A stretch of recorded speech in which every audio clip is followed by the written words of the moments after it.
உங்களுக்கு யார் உதவி செய்கிறாங்களோ அவங்கள எந்த சூழ்நிலையாக இருந்தாலும் மறந்துடாதீங்க. அவங்க செஞ்ச உதவியும் மறக்காதீங்க. நீங்கள் எந்த சூழ்நிலையில் இருந்தீங்க அப்படிங்கிறதையும் மறக்கக்கூடாது. உங்களை யார் உண்மையாக நேசிக்கிறாங்களோ அவங்கள எந்த சந்தர்ப்பத்திலையும் வெறுத்துடாதீங்க. அதே நேரம் அவங்கள காயமும் படுத்திடாதீங்க. உண்மையான உறவுகள் நம்மளை நேசிக்கிறதுங்கிறது நம்ம மூச்சு காத்த மாதிரி ரொம்பவும் முக்கியம்.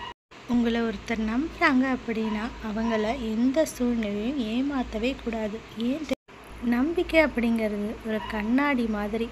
உடஞ்சா ஒட்டிக்கலான்னு தோணலாம், ஆனால் அந்த உடஞ்ச பாகங்களை ஒட்டினா கூட அந்த உடஞ்சிருக்கு இல்லையா, அந்த தழும்புகள் அதை விட்டு மறையாது.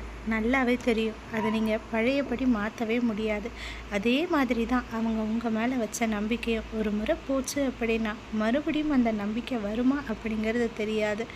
அப்படியும் மறுபடியும் உங்களை நம்புகிறாங்க அப்படின்னா அவங்களுடைய அன்பை மட்டும் யோசிச்சு பாருங்கள். அவங்கள திரும்பவும் கண்டிப்பாக ஏமாற்றிடவே. இந்த உலகத்தில் காசை வச்சு எல்லாத்தையும் வாங்கலான்னு சிலர் நினைக்கிறாங்க. ஆனால் பணம் மட்டும் வாழ்க்கை கிடையாது. பணம் கண்டிப்பாக வாழ்க்கைக்கு முக்கியம்.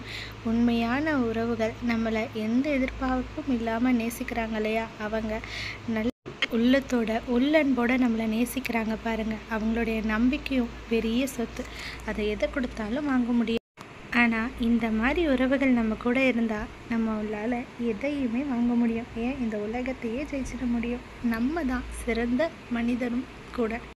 எப்படி நமக்கு மற்றவங்களுடைய அன்பு, நம்பிக்கை, உதவி எல்லாம் ஏதோ ஒரு சூழ்நிலையில் தேவைப்படுதோ அதே மாதிரி மற்றவர்களுக்கும் நம்மளுடைய அன்பு, நம்பிக்கை, உதவிங்கிறது தேவைப்படலாம். அவங்க கேட்காமலும் இருக்கலாம், கேட்டும் இருக்கலாம்.